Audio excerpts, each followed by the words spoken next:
Hello and welcome to Normal Island Live. I'm Curtis Daly and I'm delighted to be joined by the one and only Helena, aka NoJusticeMTG. How the devil are you? I'm not doing too bad. It's been a while since I've been on Normal I Island, know. but what a day to come back to Normal Island when we have just had the week of the normalest island normaling more normally than it's ever normaled before. I think I should just call the stream title The Normalist of Islands because it has been a crazy week. It really It has. And really I think has. no one better to share the space for you for the next hour and a half to talk about these issues than Indeed yourself. so. With added lens flare. With that, yeah, if people could notice, this is what's the guy who does Michael Bay? A Michael Bay style lens flare on Helena's camera. Literally so true, so true. Michael Bay has just come in and finagled with my phone since I was streaming this afternoon. Yeah, don't know what happens, but leftist tech in it. True. Um, now coming up on tonight's show, we're going to be discussing, of course, the Golders Green attack, but not just that, but the media response, the politicians' response, and the way in which it's been weaponized against Zack Polanski, who of course is Jewish. We're going to be discussing Richard Tice. He's been boasting about reform getting foreign donations, and the Global Summit Flotilla.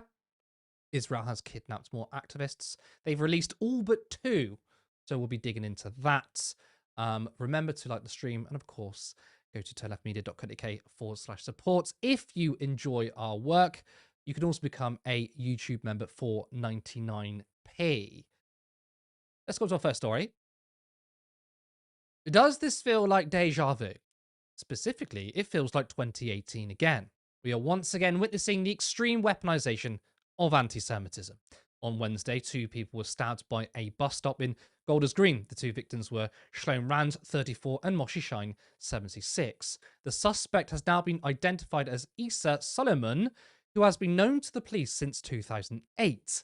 He was referred to Prevent in 2020, yet just after 6 weeks, his case was closed. The police have said that Solomon, 45, has a history of mental illness, confirmed by the fact that he left a psychiatric hospital just a few days ago. Now, thankfully, both of the victims are not in a life-threatening condition. The incident, which has been called a terrorist attack, shows that Jewish people are at risk in this country. But since this attack, we are witnessing once again the incredibly damaging, toxic, and frankly dangerous weaponization from which the target of politicians and the media are not the far right, who historically have been the main anti Semitic force of this country, but the left. Muslims, protesters supporting Palestine, and the only current Jewish party leader, Zack Polanski. Don't you even dare pretend that your Green Party isn't stoking the hatred that results in this attack. That is Julie Hartley-Brewer responding to Zack Polanski, who said, horrendous attack in Golders Green, thinking of the victims, their families, and everyone who will once again be shaken by this attack. Thank you to all of those involved with the emergency response. Robert Jenrick says, appalling news this morning. My thoughts are with the victims who are now in critical care. Last week, Zack Polanski said there is a discussion to be had about whether the rampant anti-Semitism we're seeing has merely created a perception of unsafety. It is real and it is violent. In the last few months, synagogues have had bricks thrown at them, ambulances set on fire, school kids assaulted, and today, two Jewish people stabbed in the streets. It won't be stopped unless it is rooted out by every section of our society and the perpetrators are properly punished. I always find it bizarre the right-wing politicians who don't seem to care about any other minority really care about anti-Semitism. Now, Lib Dem leader Ed Davey has said that the Greens are akin to Labour under Jeremy Corbyn in regards to anti-Semitism. We've got to come together and get rid of this scourge, which is so appalling and means that British Jews, so many of them, don't feel safe in our country, which is just unacceptable. So yes, we need to get more resources to the police and make sure that they are working with the Community Security Trust and other Jewish groups to keep our Jewish community safe. We do need to deal with those elements that are stirring this up. We've focused actually for a number of years now on Iran. There's been a number of incidents and quite a lot of evidence that Iran-linked organizations and people have been stirring up hatred against Jewish people and have actually attacked Jewish people. And that's why we've long called for the IRGC to be prescribed. I'm not suggesting, Kate, that would sort everything, but it's been really unacceptable that successive governments have not prescribed the IRGC when there has been this clear link between Iranian activity and anti-Semitism. We've talked about that link, and we had the government on earlier saying they will fast track some new legislation. So potentially we could see that proscription, although Dan Jarvis wouldn't go that far. But do you think there's also a problem in civil society, in the way that we think and talk about Jewish people, in the way that we feel about Judaism in this country, and on the left of politics too? I mean, you know, the Green Party's deputy leader is in the paper today saying he wants to take legal action against his own party because he feels that the expulsion or the prevention of some members from standing or from being members because of alleged anti-Semitic remarks is wrong. Is there a problem on the left? Well, I'm afraid there has been over a number of years. We saw that in the Labour Party and Jeremy Corbyn. It looks like we're seeing that, unfortunately, in the Green Party. All political parties have to clean up their act. And when we've ever seen anti-Semitism in our party, we've clamped down it hard and fast. But I'm afraid some parties don't seem to do that in the way that they ought to.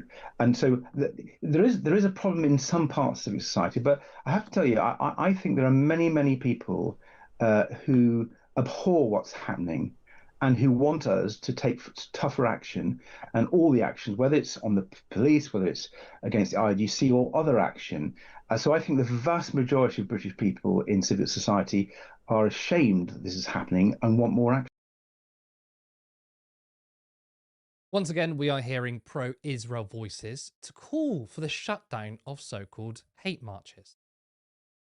So there are the protest marches, protests with a small p. They're not protest marches, they're hate marches that call for globalising the Intifada and from the river to the sea, which is basically the eradication of Israel and therefore the Jewish people that live there. We've heard the hate that proliferates on these marches. They need to be banned. I absolutely agree with the right to peaceful protest. As you can see from the rallies about anti-Semitism that have taken place, those have been peaceful gatherings, but the marches have been an opportunity for hatred to flourish, and politicians and the police often do nothing. So Can I just ask you, sorry. Same as always. I mean, going back to what Robert Jenrick said, he said, well, you know, Zack Polanski said that there was a perceived threat of anti-Semitism, and this is part of the problem. He's twisting his words. I mean, Zack Polanski, I think, made the salient point, which is that there is very real anti-Semitism that people are affected by, and there is a perceived threat of anti-Semitism. That's undoubtedly true. The way in which anti-Semitism has been weaponized for years, what that does is create an even more hostile environment. It creates even more fear for the Jewish community on top of the fear they already have.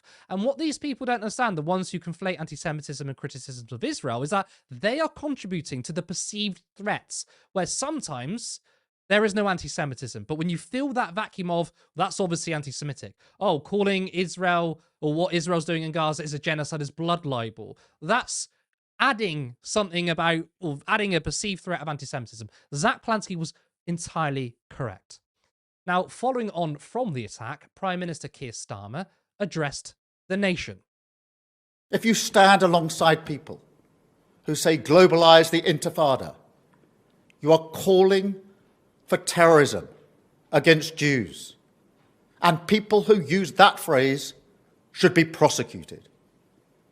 It is racism. Extreme racism. And it has left a minority community in this country scared, intimidated, wondering if they belong. Words don't mean anything anymore. I mean, Starmer is saying that if you say globalise the Intifada, you should be prosecuted. And Starmer's not the only one who said it. We've seen it from people before saying that globalise the Intifada means kill all Jews. It means terrorism against all Jews. That's not what it means, right? This is what the word Intifada actually means.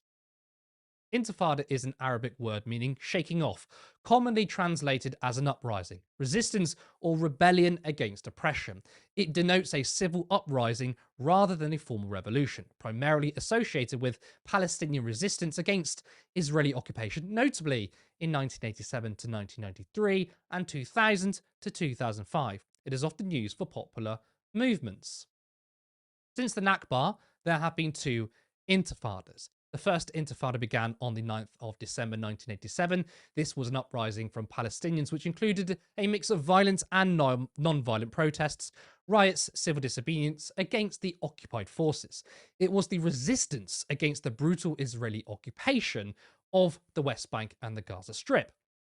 The second intifada started in 2000. It began as civilian protests in Jerusalem due to Palestinians being met with extreme violence. The conflict escalated, where resistance fighters engaged in shootings, suicide bombings, and military operations. Now, what do you think of the methods of both uprisings? They were in response to the Israeli occupation, which continues today. Globalize the Intifada means to fight against the struggle wherever you are in the world. It does not mention Jews whatsoever. Now, the response from this attack by the government has been unprecedented. The Prime Minister hosted an emergency Cobra meeting following the stabbing. Professor of Criminology Steve Hall made this observation. Does the UK usually declare a terrorist attack and national security emergency, which can suspend rights after a non-fatal attack by a mentally ill individual? It took 8 deaths to involve Cobra in 2017, and no national security emergency was declared. Meanwhile, the terrorist threat level has also been upgraded. Joint Terrorism Analysis Centre increased it from substantial to severe. Whilst the recent anti-Semitic attacks have been extremely alarming to say the least, one must ask the question, why hasn't there been the same level of response from the media, the government and the police following other forms of hate crimes? Earlier this week, an LGBT club was set on fire where a 51-year-old from Bletchley was arrested. He has now been released. Or what about Darren Connor, who entered a mosque with an axe and zip ties? But if it's stabbing specifically that the media cares about, why is there silence over this? A peaceful protester was stabbed outside Downing Street during a demonstration against the US and Israel's illegal war against Iran, attended by Iranian activists on opposing sides. 2 men who were taking part in an anti-Iranian counter-demonstration stabbed Mohammad Reza, a British Iranian and father of 2. Only recently, a video went viral on social media showing similar pro-monarchy protesters swearing at Reza whilst he walked to the station with his children. The stabbing occurred after counter-protesters threatened the main protest with physical violence in full view of the police. Now, it is suspected that the attackers were supporting the Shah. Now, this latest development now puts into question the entire narrative. Beforehand, the media treated this as an act of terrorism. Seemingly, it's been changed to attempted murder.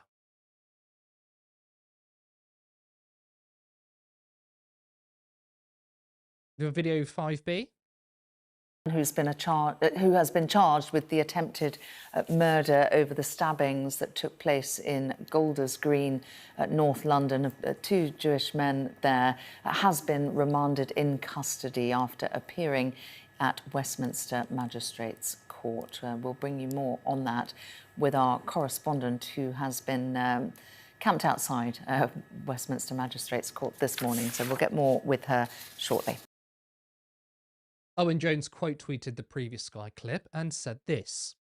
What? He's been charged with 3 counts of attempted murder. The third alleged victim is Ismail Hussein. What is the editorial justification for not even stating that it's 3 counts of attempted murder? So, of course, that's Owen pointing out the media ignoring a third victim, Ismail Hussein, with a common name or common Muslim-sounding name in the Muslim community. Of course, we don't know for sure that they are Muslim. But what makes this even more interesting is that Suleiman apparently knew Hussein.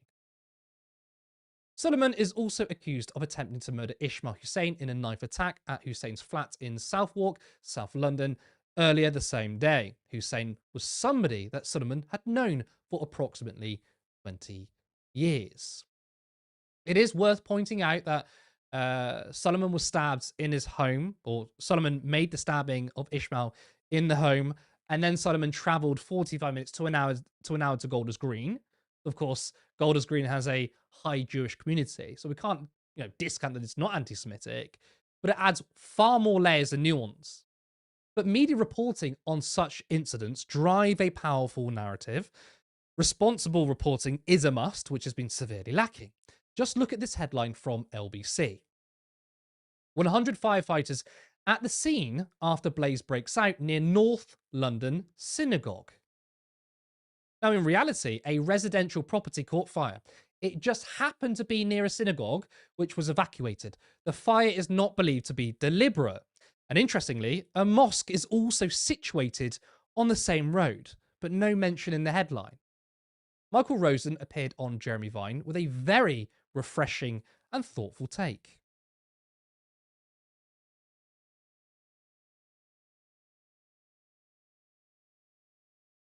No 5C? Okay. Let me explain. Michael Rosen basically said, social media is really, really bad because we keep jumping to conclusions. What's happening? I'm not sure what the motivation is anymore. What we'll do is we'll add it into the uploads afterwards. But it was a good clip because of all the noise of people shouting at each other, coming to conclusions. Michael Rosen basically was like very calm and collective. It's a good clip. It was on Jeremy Vine. If you want to, just YouTube Jeremy Vine, Michael Rosen. Helena, more and more facts are emerging. And some people are even doubting that this is a terror attack. What are your thoughts? Well, we don't know. The reality is that we don't know. We have no inclination on motive whatsoever. We know that there was obviously another murder previously that day. Like, it could have been his mate trying to stop him from doing a terror attack, and he just attacked him in response. Like, we literally do not know anything about this man's motive other than 2 targets were Jewish and 1 target was someone who was known to Suleiman. So that's literally all we know. And I think it is irresponsible that anyone is trying to infer definitively what the motive was without any information on a perceived motive at all. No interview stuff from the suspect has been released by the police. We are totally in the dark. And the fact that it's led us already to the point at which we're talking about like in massive restrictions on free speech, on free assembly, is completely insane. I feel like I have stepped into the twilight zone. That whilst of course I think that broadly talking about more funding for protection for Jewish people, given that even if you don't take this attack into account, there was obviously the Heaton Park, the synagogue attack, you've had more anti-Semitic incidents happen in other parts of the country, both in London and beyond, means that I think that providing extra funding is perfectly reasonable as a response, and the Prime Minister can show solidarity with Jewish people on a day in which it's clear that their safety cannot be guaranteed. The idea that this has become a terrorist attack and also is getting us to the point of going, you know what's really important? Let's talk about Israel and Palestine. Well, hang on a minute. No. First of all, the reality is, of course, is that Israel and the Jewish community are not the same thing. Far from it. You'd be anti-Semitic to suggest as such. The fact that it has turned into a discussion about the Middle East conflict is totally unreasonable. It's completely unreasonable. It's driving the discourse down the plug hole, as far as I can see. I was watching Question Time this afternoon, and the first question was about, okay, what can be done to protect Jewish people? And we spent half an hour talking about council candidates, and we spent the rest of it talking about Palestine protests. And this is not the important part of this discussion, far from it, because in reality we need to talk about the rising increase of hate crimes against Jewish people, but of course against other groups as well. Like there was a homophobic attack in Bristol. A gang of people attacked what was perceived to be a homophobic attack in Bristol a few days ago.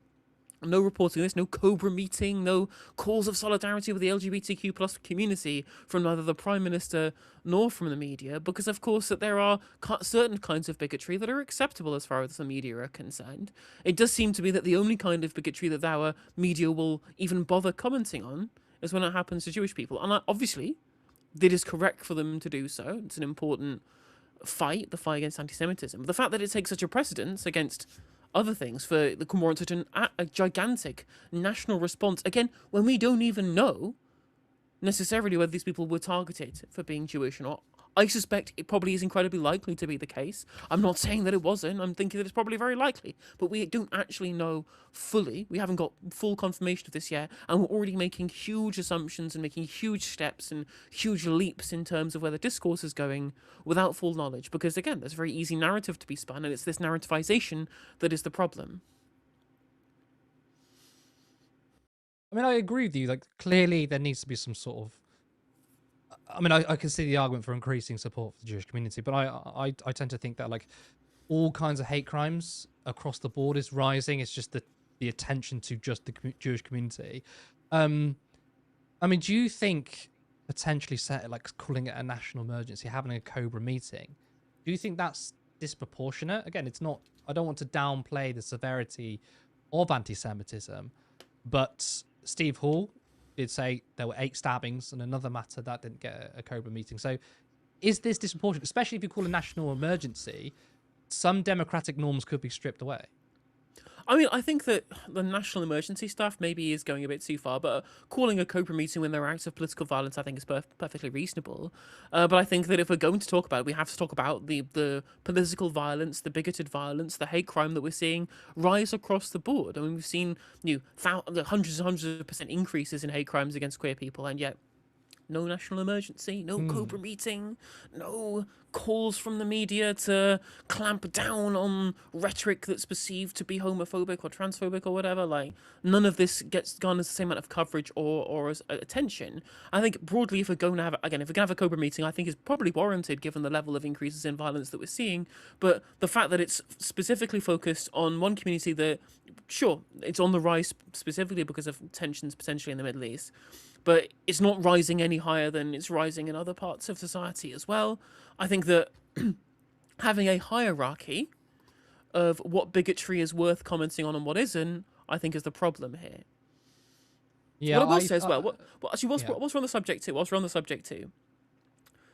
I don't know if anyone knows what's been going on in the right wing in terms of discourse, or had been for the last few years. They railroaded, essentially through posting to policy, the removal of what are known as non-crime hate incidents, which are reports that the police take down in terms of things that could potentially lead to hateful acts that have been said or committed by people but that aren't criminal, to be able to understand people's motivations if they do commit crimes, to understand if they are in some way hateful or in some way motivated by hate and bigotry.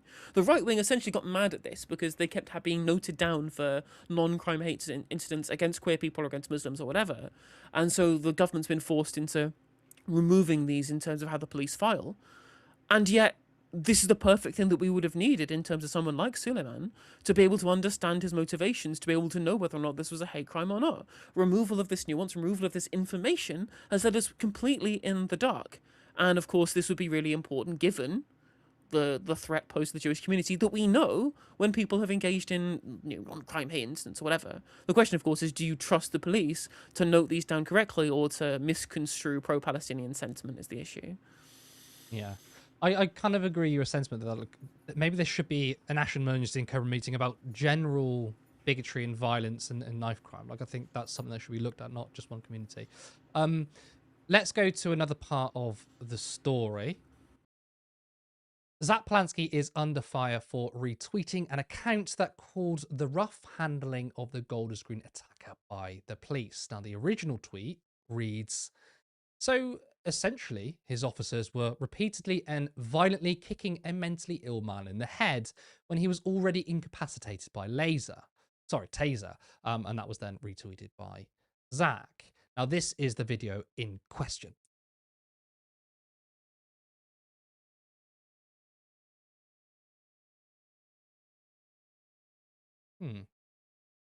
Video 6.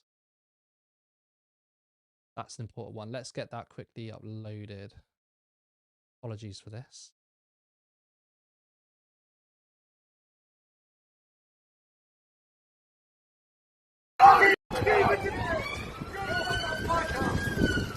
Kill him!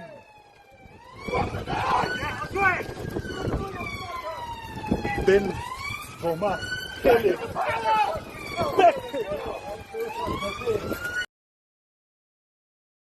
The outcry is, of course, the fact that this person just stabbed 2 people. Why is anyone criticizing the police when the suspect is an obvious danger? That being said, the officers are still kicking him in the head whilst he was pinned down. Again, it's worth remembering that he was wielding a knife. Now, does criticizing the way the police use force diminish their role in stopping and arresting the attacker? Me, I don't think so. I suppose one could say, in terms of optics, is it a good thing? Will most people jump down your throat if you do it? Sure. But I don't have a problem though with people wanting to hold our police officers to a high standard. And even if you were to think about it from the police officer's point of view, if you were to kick him in the head and give him lasting damage, then you've opened up a case in which the suspect could try and sue the police officer. Not that I'm saying that's where my sympathies lie, but I have no problem with holding high standards of our public servicemen. But in an unprecedented move, the Met, which are supposed to be impartial, criticised Zack.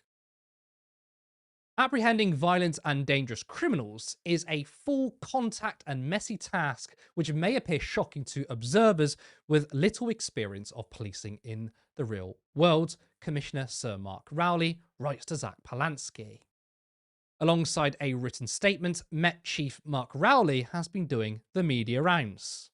I wrote a forthright letter to him yesterday, which has been out on social media. I don't do that lightly. Politics is a matter for politicians, not for me. But when somebody who's eminent steps into operational policing and reinforces criticisms that will undermine the confidence of my officers to act in the protection of citizens, I need to step forward and say, no, that's not acceptable, because I need my officers to be confident in the most dangerous and difficult circumstances. I had two unarmed officers confronting a man who they were convinced was a terrorist in their own view in that moment. They were convinced of that, and even when he was on the ground, he wasn't cooperating. He wasn't releasing the knife. They were concerned because he had a rucksack and a puffer jacket. They were concerned as whether he may have explosive devices or anything else. And yet, despite being unarmed, they were confronting him. The fact they used very extreme force is in my view, in that situation, completely reasonable. And I'm not sure there'd be many people on this call who'd like to be in their situation. And those officers need to know they've got my support. I'm grateful. The sort of correspondence I put online last night, the amount of public support for the officers that's come out from that, from social media, has been enormous, and I really appreciate the public backing them. I think there's also something else worth pointing out, which is that I'm not an expert, by the way, so you come at me if I'm wrong, but if you're tasered, you're going to shake, aren't you? You're going to seize up, and I think maybe that's part of it. You're not going to lie perfectly still. If you're tasered, you're going to be like, ugh. So again, like, maybe it was a quick response from the officers. I don't know, right?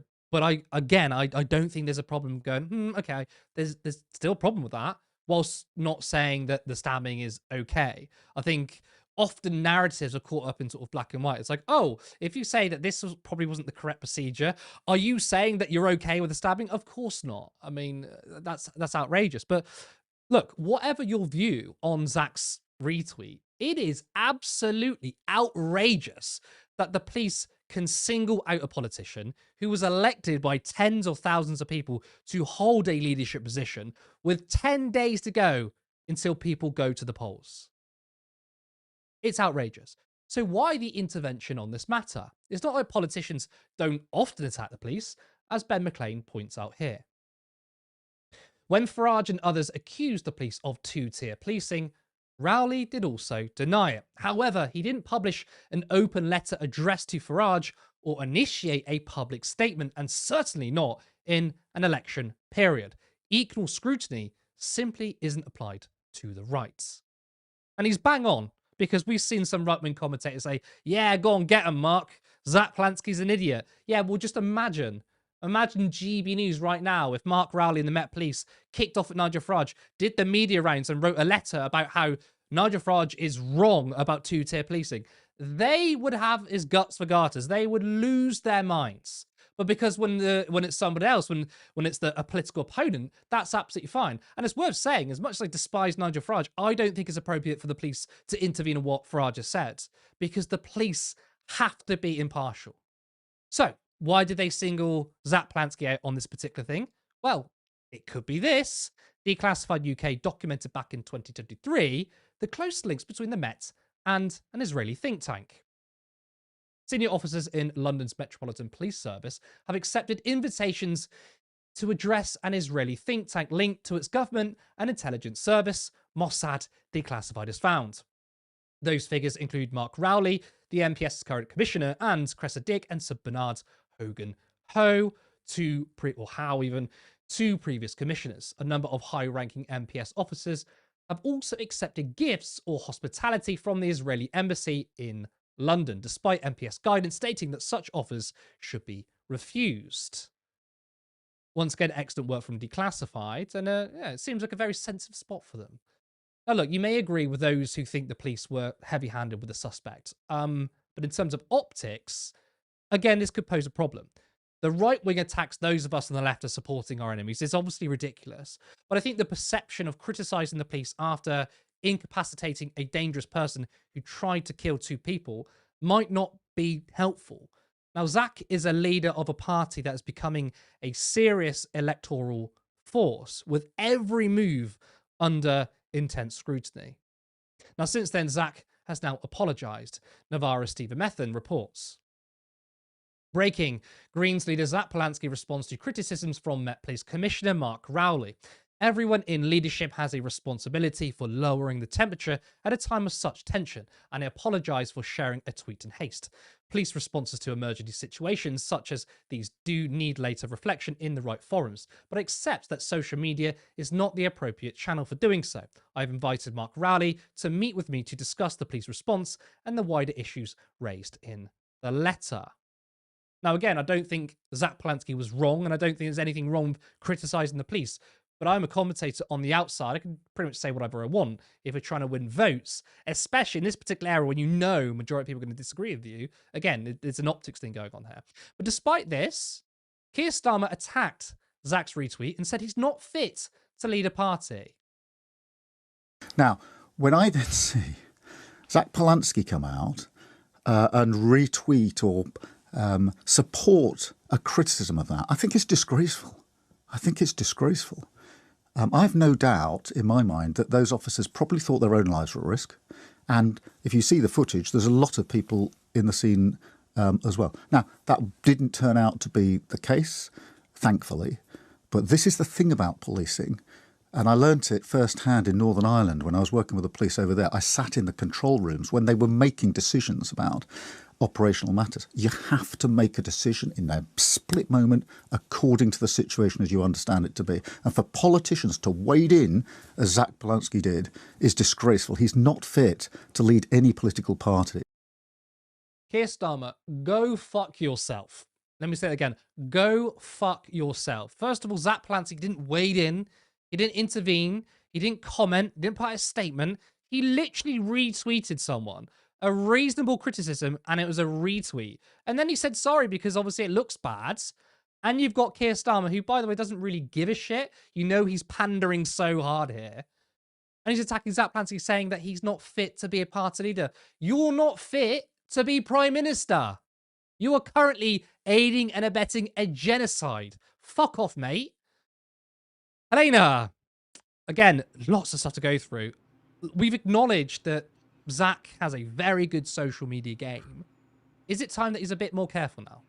Oh, 100%, 100%. I'm like, phone removed for 2 days until you can learn to control what you retweet. Because, I mean, it's perfectly good that Zack has been really important in driving the social media brand of the Green Party, getting involved and speaking to people on the ground and stuff like that. And this kind of level to which it's getting higher engagement has led him to retweet something that has come back to bite him on the arse. Now, when it comes to the actual reaction here, whilst again I think that it was ill-advised to have retweeted, again, make it very clear, this was a fucking retweet. This was not a post, this was not a question in his role as a member of the London Assembly, it wasn't a grand statement or a press release, it was a fucking retweet. This is what we're discussing here, a singular retweet. But just now that we've got that out of the way, first of all, Keir Starmer, not fit to lead a political party, are we? You appointed the best friend of a man who raped children to one of the highest diplomatic offices in this country. You do not get to impugn other people's fucking judgment over retweets when you take this approach to both national security and the safety of women and children. Second of all, when it comes to the actual content of the retweet, I understand the optics argument. I really do, and I agree that it was wrong to retweet, regardless of the veracity of what was being claimed. Like, because at the end of the day, at a time in which terror attacks are happening, or perceived terror attacks are happening, making comments on this stuff is for later in the game, when you want to have a bigger discussion, right? Like, no one's going to be on your side if you try and make this into the discussion. Do I think it was police brutality? Well, I will let Mark Rowley be the judge of that, because on Sky News this morning, when he was giving an interview about the open letter that he's written, not just a response, not an email that he sent, not an ask for a traction or a reply in the retweets, but a public statement over a politician doing a retweet in the Purdah period just before a very important set of local elections. This insane intervention over a retweet, right?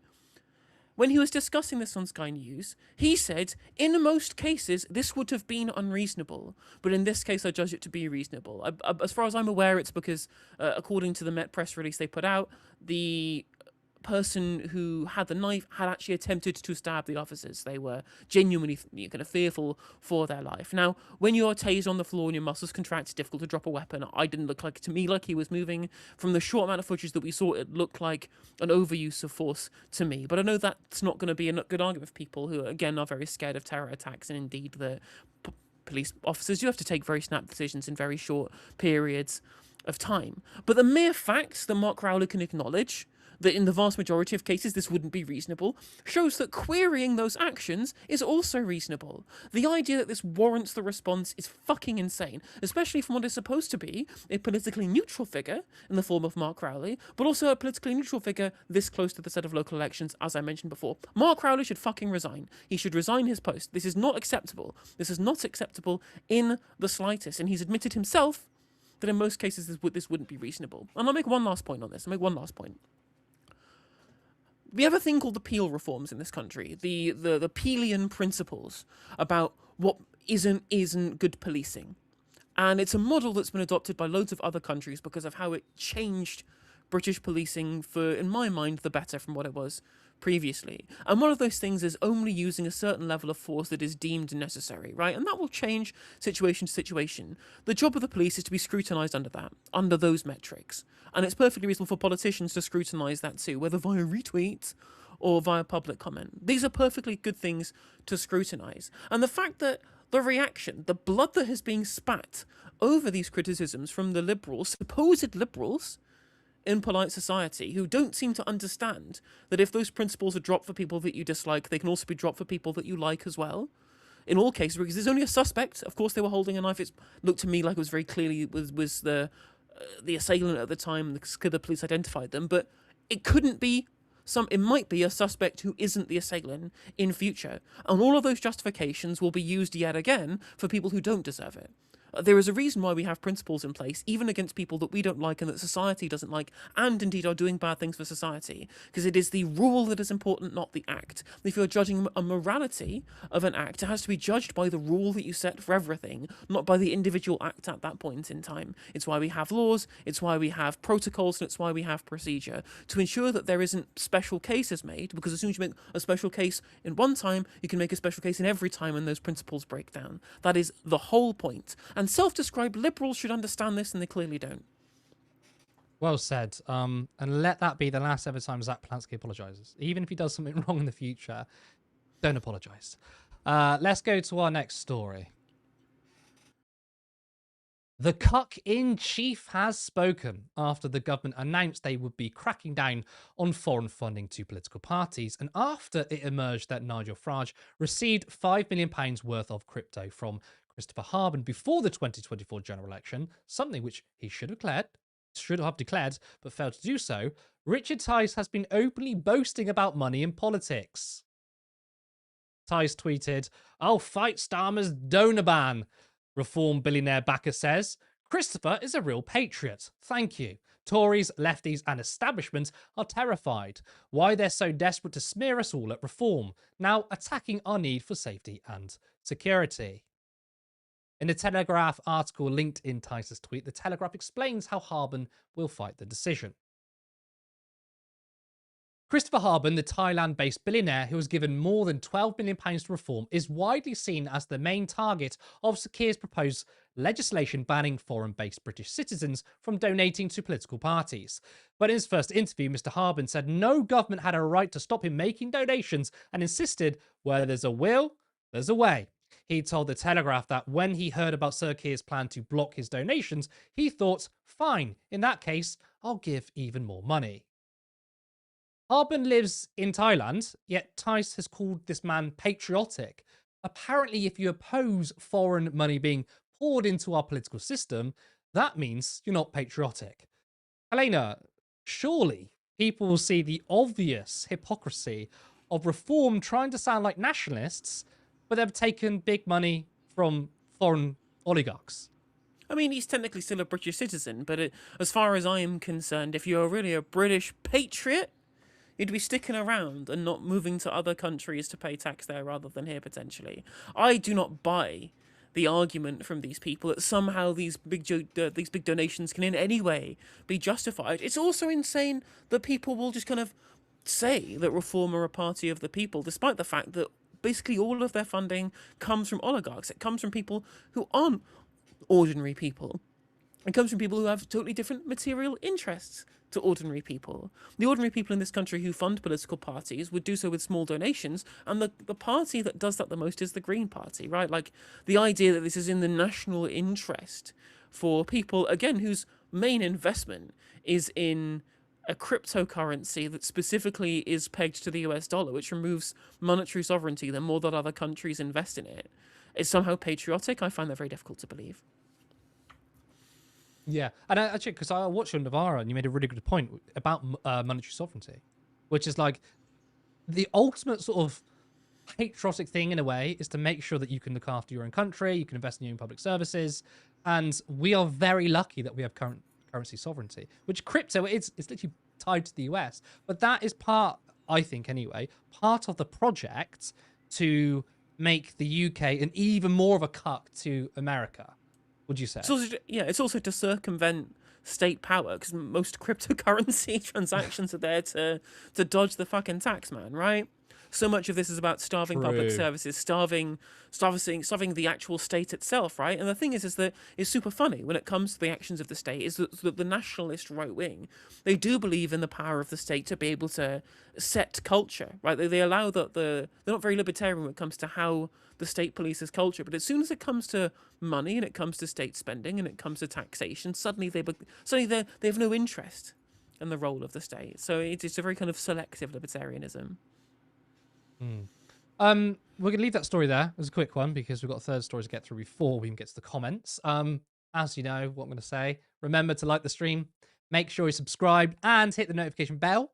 If you want to support us, then you can go to turnleftmedia.co.uk/support to help fund our work. Of course, you might have noticed we've had a full rebrand, so you can go check out our website. There's actually content on there too now, not just as the donation link. Videos are updated from the YouTube. Of course, you're going to watch it here, though, as well. We've also got some merch. If you want to look like Turn Left and get something like this, mine's coming in the post today. You can go to shop.turnleftmedia.co.uk. Rep your socialist credentials, right? Don't just be a socialist. Look like one. I just made that off my head. I think that's probably quite a good one. But of course, you know, it's 2026. We want this year to be big for Turn Left. We want to be far more ambitious than last year and to really put us on the map. We are leveling up, as I said, new rebrands. We've got a part-time studio with guests coming in person. We've done that just the once. We want to do that more. And of course, we want to officially have our full-time owned space and for our contributors to be paid for the work we do. Your support over the years has been amazing, and we are ready to step this up to the next level. Again, we rely on small donations, not Christopher Harbins of the world, right? We're not cucks to billionaires. We're cucks to you. Does that sound odd? I don't know. I'd rather be cut to small donations. So if you want to be part of a media organisation that seeks to destroy the oligarchs, then please head over to turnleftmedia.co.uk/support. There you can support us monthly on Patreon, or there is another link for a one-time contribution. You can also become a YouTube member for 99p. Final story. Yesterday, 22 boats carrying 175 activists were intercepted by Israel near the island of Crete. All but 2 have been released. Saif Abu Keshek and Tiago Avila are being taken to Israel for questioning. Israel said that Keshek was suspected of having an affiliation with a terrorist organization, whilst Avila was suspected of illegal activity. This is the moment one of the boats was intercepted by Israel. Hey! Hey! Move! This is the Israeli Navy. Attempts to breach the lawful maritime security blockade of the Gaza Strip constitute a violation of international law. If you wish to deliver humanitarian aid to Gaza, you may do so through established and recognized channels. Please change your course and return to your port of origin. If you're carrying humanitarian aid, you're invited to proceed to the port of Ashdod, where the aid will undergo a security inspection and will subsequently be transferred to the Gaza Strip. You're required to change your course. Any further attempt to sail toward Gaza places your safety at risk and leaves the IDF no choice but to take all necessary measures at its disposal to enforce the lawful maritime security blockade. It is dangerous to remain on your current course. If you continue an attempt to breach the maritime blockade, we will stop your vessel and act to seize it through legal proceedings in court. You bear full responsibility for your actions.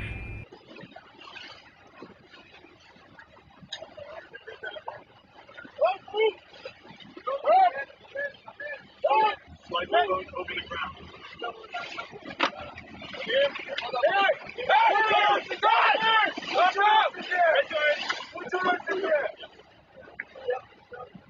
What's him? Hey! Hey! Move! I mean, you can't put all of us and the IDF in the same sentence. Now, the Global Summit Quartet released a statement which demands that all governments do all they can to pressure the Israeli regime to release all the illegal abductees. Unsurprisingly, the US supported the interception. The United States backed Israel's decision to intercept the boat, with the State Department spokesman Tommy Pickett calling the flotilla a meaningless stunt. Israel has claimed in desperate fashion that the flotilla had drugs and condoms on board. And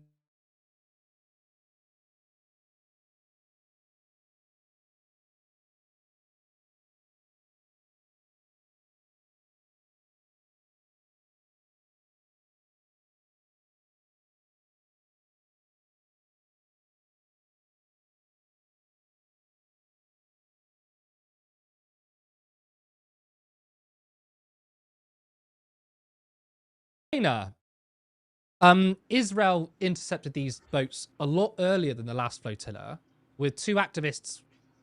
We don't actually currently know their exact whereabouts. Do you think that the last flotilla, because they had high-profile people on board, gave them a certain level of protection, which possibly isn't present this time? I mean, I can't say whether or not that is true, but what I do think is that Israel has shown that they aren't going to be stopped when they do these things before. They know that they don't face any actual pushback because outside of like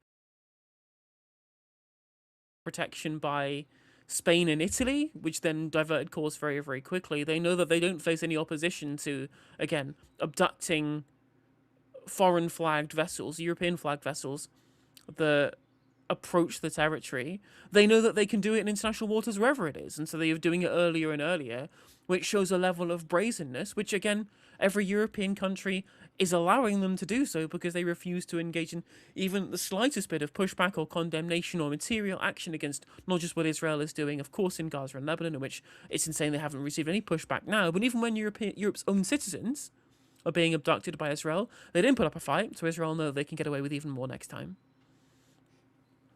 I think our stream was, something went wrong on our stream. People saying it's more sad. Yeah, no, I completely agree. And I just, what I do think is odd though, they came out further this time. I mean, my geography's not right, but they came out far further this time. And they don't have international rights to these waters, but they're just now going further and further out and kidnapping people. It's insane. Yeah, I mean, again, if they had any pushback on this, if they actually had any material response from any of the countries, again, which either the ships have been flagged to or the people or citizens are from, right? If there's any pushback from these states, they would have at least taken second thoughts. But they've been given free reign of international waters, right? Not just expanding into the Golan Heights or into South Lebanon or into Gaza and the West Bank. No, they're extending into international waters, right? Are the waters south of Crete going to become part of Greater Israel? Who knows? Oh, don't give them ideas. Do not give them ideas. But no, once again, my thoughts go to the brave people who are embarking on these missions, just like last time, because it is a dangerous mission, and I'm thinking about them. Absolute heroes. Free Palestine. Let's go to our comments. I think we've got with us Lewis, if we can hear you. You're muted, Lewis. Lewis, you are muted. Oh, hello. There's something popped up on Hello. the screen. Oh, Yes. hang on. Although it's not even your logo. There you go. Oh, It yeah, was my logo. a It's mystery Ben who is a appeared on the secret screen. Mossad agent. So I don't know a Ben. I know a Len McBain. Yeah, no, there's so many weird things going on with the stream today. So I saved a bunch of comments, and I had to quickly refresh while you guys were talking at one point because my screen froze. I came back in, and everything that I've saved is pretty much gone. So I've just been trying to go through some more now. So Curtis, if you can pick some out in the background, but we can immediately do the donations and memberships. So let's quickly do that. So good old Michael donated a Turn Left membership to Bumble, so thank you very much. We had 5 from Sly Loris as well, so thank you so much, Sly. My Vegan Barnsley. We've got so many like vegan related names in the chat. I love it. We're turn woke, aren't we? Yeah, that's it. So Gifted 10 true. memberships. So thank you, Vegan Barnsley. Like in theory, like Barnsley's like the least woke place in all of like the UK as well. Weren't they the highest proportion of people to vote for Brexit? I think anywhere in the country it was like 70-something%, like 75. Pretty sure that was Barnsley. Anyway, Katie Marshall. Also gifted 5 Turn Left memberships, so thank you very much, Katie. Thank you. And somebody donated $2, not really Rachel Atwood, and said, Intifada explains the Warsaw Ghetto. By the way, Rachel, obviously I know who you are. It's because I read out the question before I read out the comment. It's not yeah. Rachel, though. It literally says not really Rachel Atwood. So. Yes, but I said somebody, and now I feel bad, because of course we know Rachel. But yeah, You Intifada. hate our viewers. Yeah, that's it. But yeah, no, she's absolutely right. What do you guys think about that? I mean, well, yeah, like it was described in the Holocaust Museum when it translates into Arabic.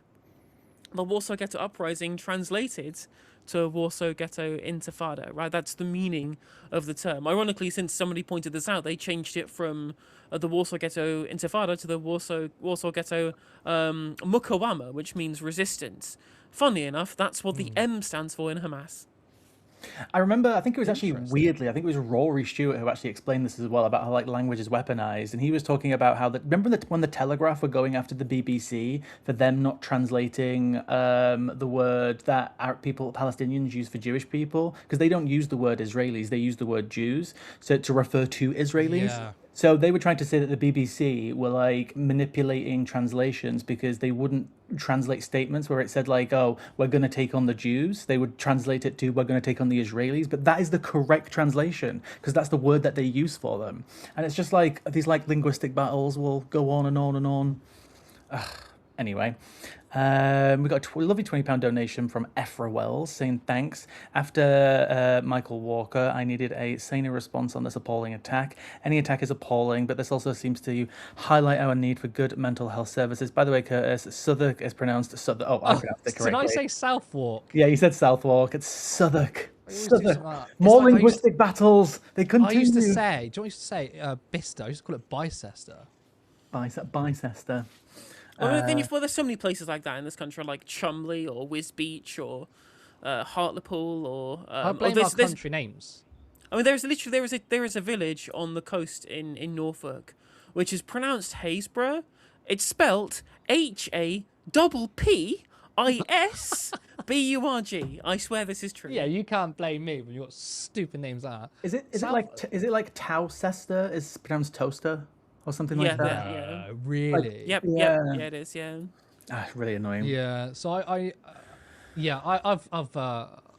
always pronounced like places wrong. I think Bicester is the most embarrassing one because when someone said Bicester, I was like, oh yeah, I know Bicester too, thinking they were two fucking different places because they both sounded right to me. Yeah. We got a obviously Vegan Barnsley also gifted a £10 donation as well, saying thank fuck for turn left. I like your dog. Thank you Like very German much. Shepherd. It Why looks did like. you say thank you, Lewis? As if I said it to you. Pardon? Thank you.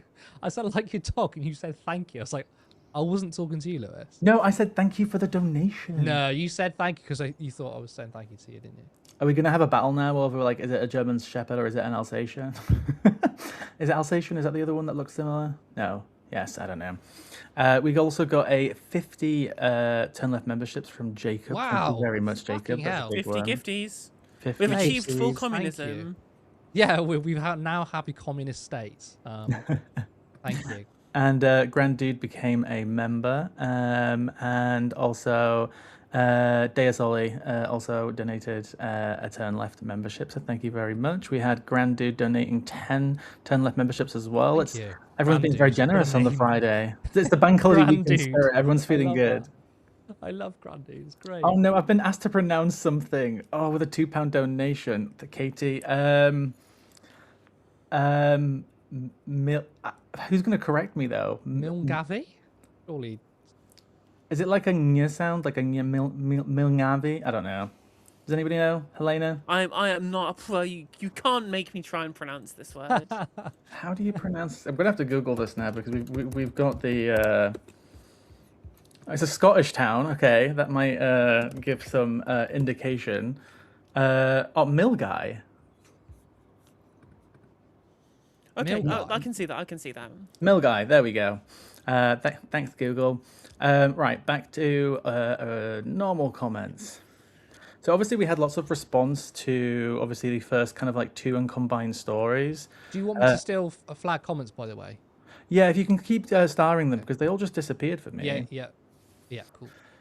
So, hello, Edward. Edward said, I mean, it's a concerted, coordinated attack against the Greens a week before the local elections. It kicked off on QT on Thursday. Rachel Millward was weak as dishwater on it, by the way. I mean, I thought she was fine. She kind of started off a little bit less strong and then kind of got better as time went on. So was okay, but I think that the response needs to be a bit more forceful, but specifically forceful. In coming back and saying, look, it's perfectly reasonable to criticise the actions of the police, right? Like, everyone had an opinion when it came to Craig Guilford banning Maccabi Tel Aviv, right? Like, and again, it's a fucking retweet. It's a you literally just respond, say it was a retweet. Why are we having police statements? He's supposed to be independent politically. It's very silly.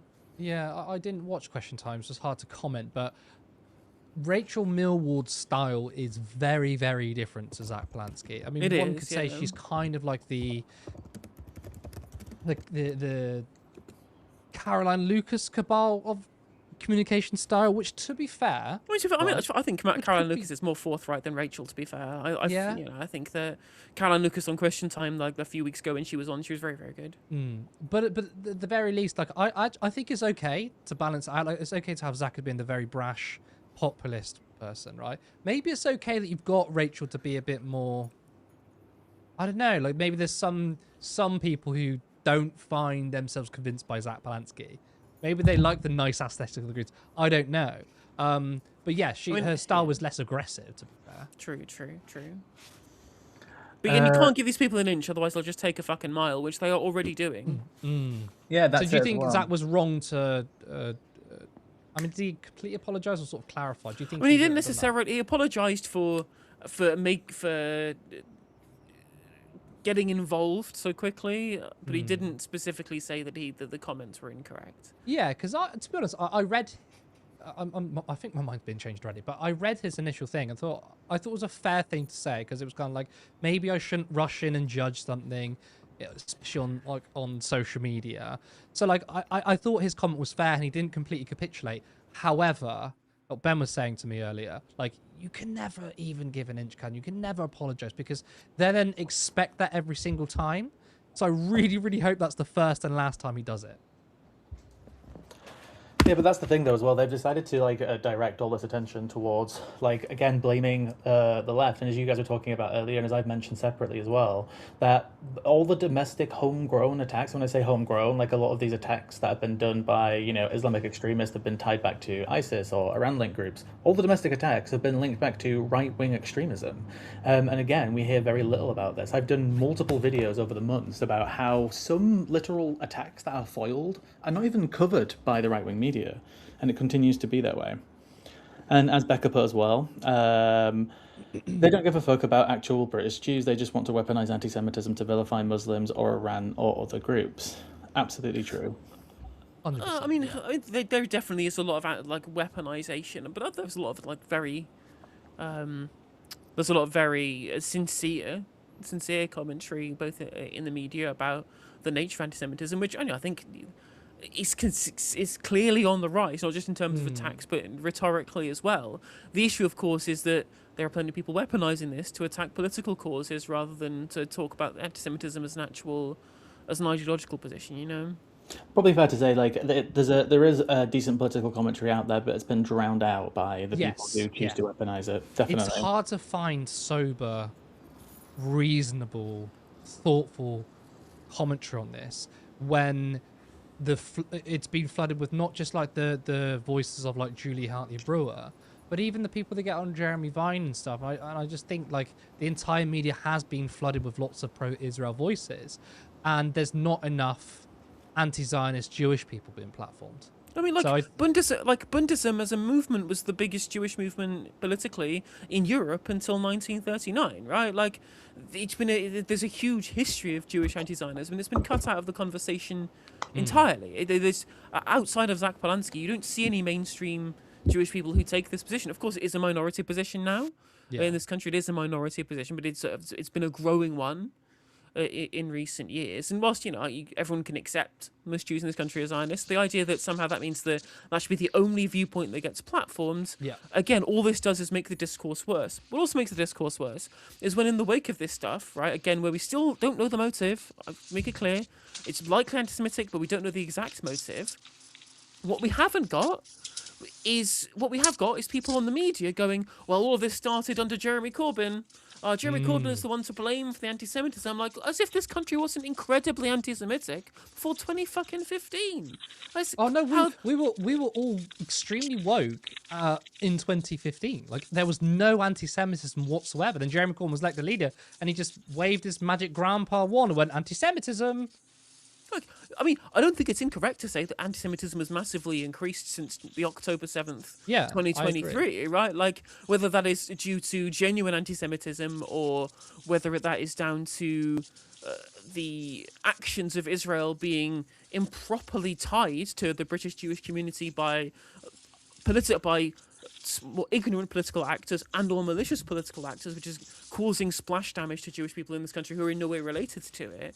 These are all problems, right? But you cannot tackle the genuine anti-Semitism until you tackle the conflation of the two by creating a clear demarcation between what's happening in the state of Israel and what's happening to Jewish people in this country. Because unless you can make that demarcation, bad actors from all sides will try and muddy the waters, as they continue to try and do. And I think was. Oh, go ahead, Curse. No, you go. No, I was going to say, I brought this up earlier with somebody else, but Camilla Tominey, right? I not respect, but I would almost say, I can at least understand where somebody is if they were consistent, right? That they would attack the left and the right for anti-Semitism. But when you've got people like Camilla Tominey, who throughout the Corbyn period was doing back-to-back coverage, articles, TV, just going after Corbyn as much as she can, with less evidence than what is against Nigel Farage, and she literally did an article, I think it was 2 to 3 months ago, on the Telegraph, saying this is just a stupid leftist attack on Nigel Farage, when you've got 30 plus people coming forward from Farage's school saying that he was anti-Semitic, saying that he was, inciting racial hatred, violence, all of these things, and the same person whose father also works with the UK Lawyers for Israel, getting paintings taken down in hospitals drawn by Palestinian children, refused to attack people like Nigel Farage for his absolute mountainous amount of genuine, full-blown, not even just anti-Semitism, but actual literal Nazism that has existed in his party for the better part of 10 or 15 years. There's at least 60 plus investigations of different candidates over the last 10 or 15 years, mostly done by Hope Not Hate, of literal Nazis in his party. But also, no, also his own anti-Semitism. Now, while I commented earlier today when I was talking with Kev that I think that bringing up whatever Nigel Farage said as a child is a waste of fucking time. Like, people do dumb things when they're kids has no bearing on their life as an adult. And I think it's really poor form that it's been dragged so much through like the public discourse, shit that happened decades and decades ago when someone was a stupid kid, right? When you need to do this, there is pure evidence of Nigel Farage engaging in public anti-Semitism as an adult. He talks about there being a powerful Jewish lobby in America. On LBC, he was saying this about the powerful Jewish lobby. When he was, in his time being a Reform UK party leader, he talked about cultural Marxism, a literal Nazi-era conspiracy theory about Jewish people, right? Jewish people trying to undermine the West by importing foreigners or importing kind of Marxist beliefs called Judeo-Bolshevism is what the Nazis called it. Cultural Marxism is just another form of that anti-Semitic conspiracy theory. Whilst there was condemnation for those statements, right? Has he ever been pulled up on what he believes in terms of these things since that? No, of course he hasn't. And that's been a massive thing for the American right, which is cultural Marxism. Obviously, Jordan Peterson pushed it as well. And it's... not everyone that uses it even understands what it means, but it's been such a popularized term from the right wing. In terms of Nigel Farage, I think as well that Farage would be probably going harder on Zack Polanski and maybe Reform in general on this, had it not been for his questions of anti-Semitism in the past. I'm not saying Reform haven't dunked on this, they have, but I could see maybe Farage going even harder. But of course, a lot of people are asking him the questions about the well-documented things he said. yeah, absolutely. And this will just continue in the way it's continuing. They just love to try and create a focus point around these issues. Pseudonymous said, I feel so bad for Zack. No one seems to care about the fear and sadness he could be experiencing as a Jewish man. He can't ever mourn and react honestly without being attacked in a bad faith way by vultures. Yeah. Literally, Reform UK Sport was out throwing Nazi salutes at him this morning in Hastings. I feel really bad for him because he was telling me a while back that, and this was, I think, only like a month in. It might actually, it was before he was leader. He said I was receiving comments saying I'm a Jew hater and stuff like that because he supported Palestine. And like no one in the media and the politicians who have made this kind of all about the Green Party and Zack Polanski have stopped for a second and thought, this is a Jewish guy. Like, how is he feeling? He can't even express like his sympathy and the way he feels about Jewish people being attacked without him being attacked himself. And I think that's a very good comment from Pseudonymous. I think I don't know if he's got a stomach of steel or not. But inside he could be hurting. Yeah.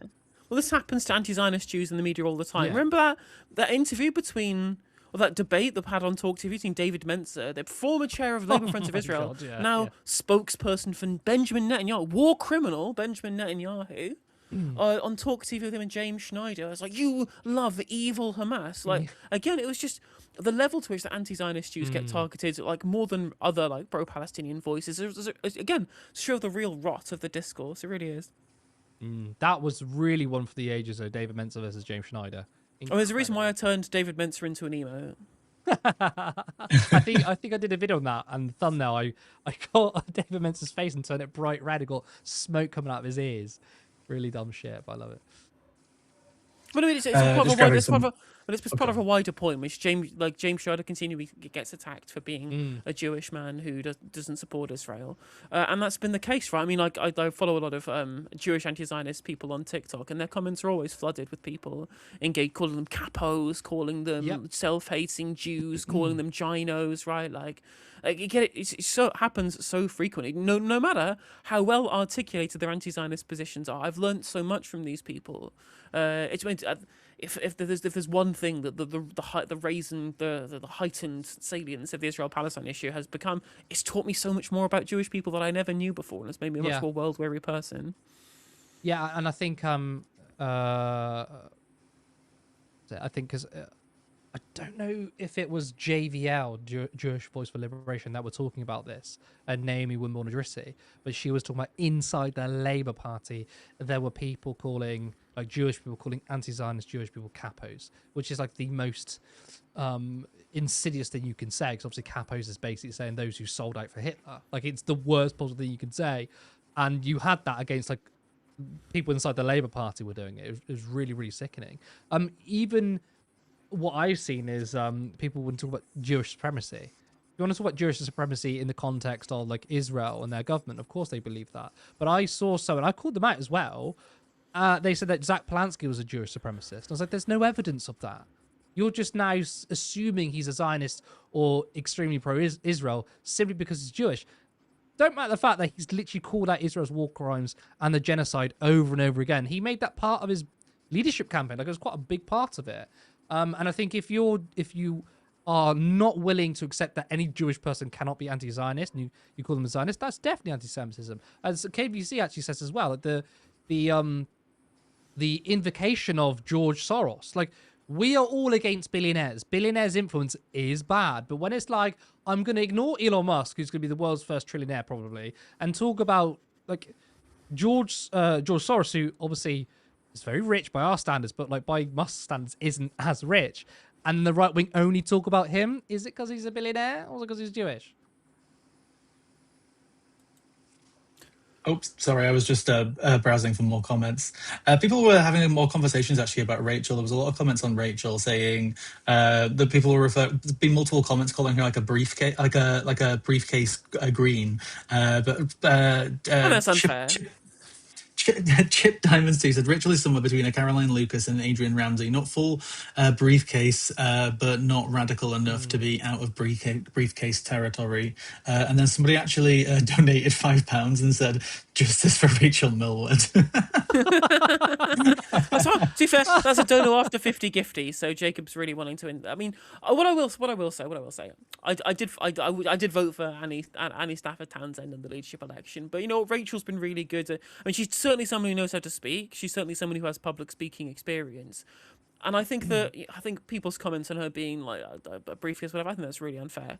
But what I will say is that when we watch Question Time, right, every time me and Kevin will do this, we will do a school check. We'll school check all of the panelists, right, to check for Oxbridge or private school. Rachel's got both, and I don't think we can really remake the Green Party into being like a working class workers' party or whatever it is. Whilst we have privately educated Oxbridge graduates being high profile positions, right? It really dilutes that message when we have a political class in this country where we have a problem with elitism. Now, of course, we are at the very least in a much better position that we have Mothin and Zack as well in these positions who add a different texture of this. But it's clear that the populist stuff doesn't come quite as naturally to Rachel because, again, she's not got as much first-hand experience of the necessity of populism. She is very, very well spoken, and it's very posh. I do like her, but yes, I think I agree. The sort of populism doesn't come as naturally, whereas you've got like a proper like salt of the earth working class person like Mothin Ali, and you've got Rachel Millward. I mean, it just mean it does mean we can speak to multiple different constituencies at the same time. That's what I mean. That's I say we like this turn left. No, this is me. I'm a Green Party member. No one else is. Right? Yeah. That's me. I'm not a member. Yeah, that's me talking in my personal capacity. I'm not talking in turn left's capacity. But as a party, I think that we can speak to different constituencies by having somebody from the south, like someone who's very outspoken in terms of feminism, things like that, which I think is good to speak to the more rural conservative type Green parties, like conservative with a small c, not like right wing necessarily. And then Mothin speaks to we've never had a northern voice being high up in the party, and Zack kind of gels that all together, which I think is fine. I just think that if we really want to go if we really want to lean into populism, I think we should go whole hog for it. I mean, that was what I was saying earlier about Rachel. That I think that there might be the sort of Lib Dem sort of people who might be like, oh, I don't know if I like Lib Dems. I don't know, maybe. And of course, like Adrian Ramsey winning, it wasn't Hereford, was it? Waveney Valley. Waveney Valley, which that could go again, but that was an interesting one. But yeah, you're probably right. I mean, the Greens probably need to go full on populism. But at the moment, like I'm satisfied, like kind of where they are. Oh yeah, for sure. There was another point I was going to make. Oh yeah, when it comes to Liberal Democrats, the party that Lib Dem voters are being lost to the most, The it Conservatives. is the Green Party. Oh, It's is the Green it? Party. Is Yeah, it? Interesting. more of the Lib Dem voters are leaving for the Green Party than any other party. So we are winning over Liberal Democrats. Like, I guess it's our we do take social liberal values. We're pro EU, for example, in terms of the Green Party's policy positions. We broadly speak to a lot of the kind of pro LGBT stuff that's kind of more likely to happen in the Lib Dems, and we speak to the more populist energy of the times that we live in. Centrism only appeals to 5% of the population. This is from Merlin Strategies. It's a really interesting study about this, right? So there's a very, very small sector of the electorate that can be appealed to by briefcase politics, which Lib Dems basically entirely have kind of monopolised at this point. So the fact that we're winning over Lib Dems doesn't surprise me, and having characters like Rachel involved makes it easy to do so.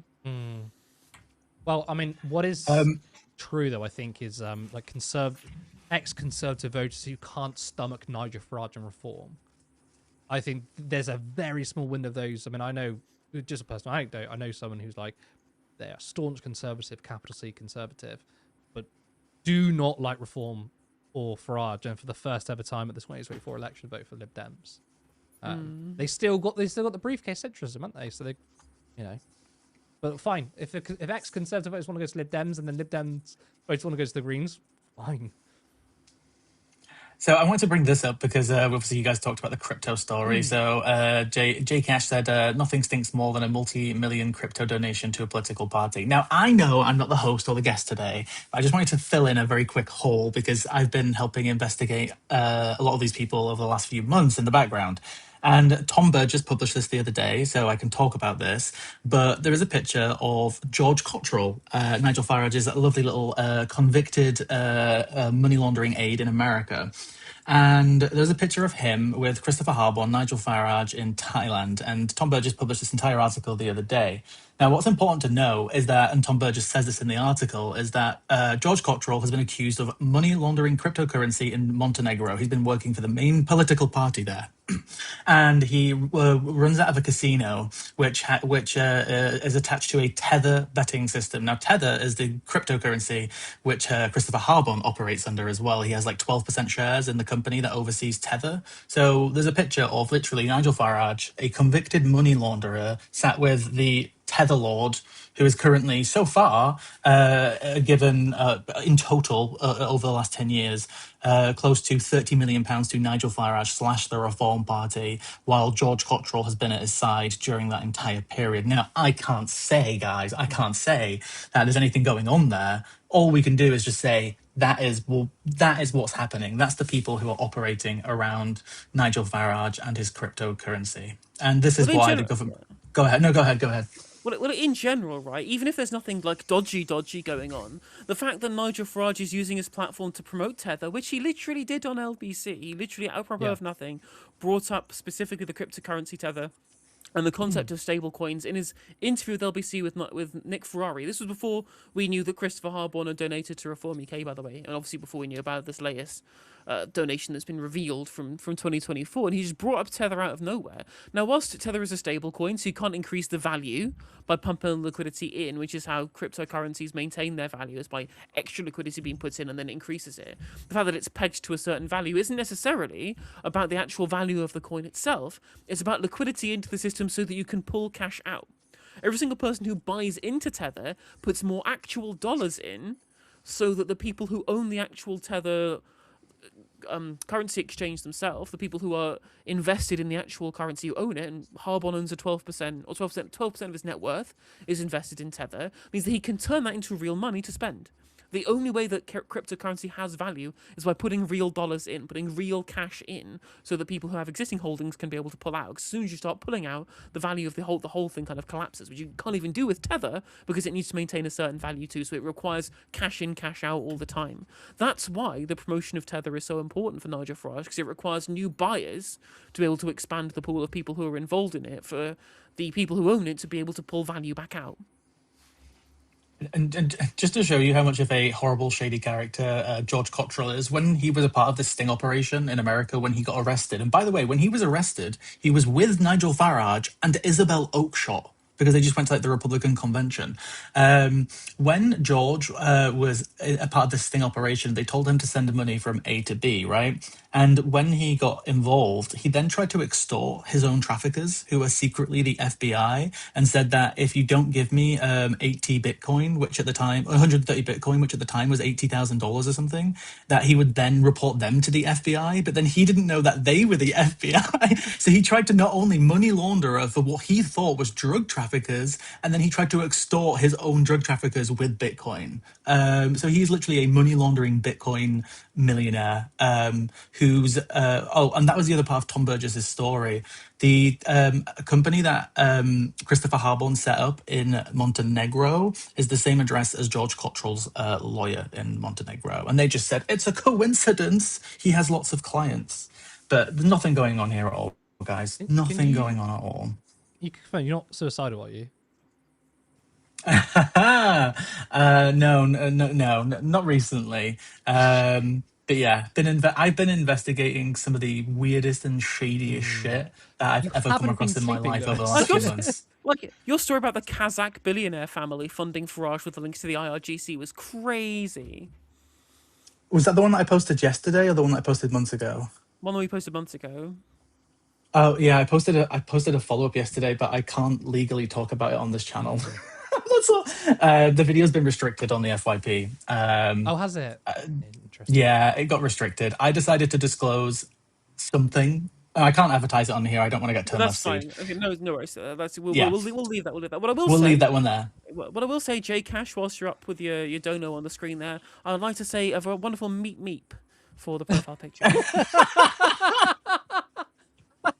Do you have that as a sound on your channel? I need to get it as a soundboard. If you don't like that, if you don't like the changes that we've made, I say meep meep. That's such a good impression. The man, he creates so many fucking noises. Oh wow. Why okay. Is he like this? Why is he like this? Why is he like this? I don't know. Do we have more comments, or is that it? We'll finish off on another linguistic. Afrowell's donated £5 and said, by the way, no worries. Used to hanker to move to Appletreewick till they knew it was pronounced Aptrick. Is that how it's pronounced? That's really? A piss take. No way. I think they're having you on there. Surely. Are we being pranked? I don't know. I mean, I would take the £5 super chat, but are we being pranked? Okay. Thank you, Lewis, so much. And of course, thank you to all your wonderful donations. Thank you to everyone who tuned in. Of course, Helena, it's been such a long time. It has been. I've been just insanely busy. Michael Walker was on holiday, as he mentioned on stream on Wednesday. He's been in China, and so I had multiple coverings of Michael Walker's host slot week after week, and so I've just been in and out of London, streaming, editing, playing Magic. Obviously, I went fucking everywhere to do that, so I've just had no time for anything. So I now have some more free time again, so it's great to come on the show. Busy gal. Of course, we'll get you on again. Hopefully quicker than last time. Again, thank you to everyone who tuned in. It's been a wonderful show. Heavy stories, of course, but I think it's been a really, really good show. Remember, we go live every Monday, Wednesday, and Friday at 7:30 p.m. We would like this year to change that, actually, to go to Monday to Friday. We've got to increase our operations. Of course, that's hard to do around a full-time job. So if you do like our work and want to see us grow, then please go to turnleftmedia.co.uk/supports. You can support us on Patreon, or you can become a YouTube member for 99p. You've been watching Normal Islands. I'm Curtis Daly, and I will see you next time.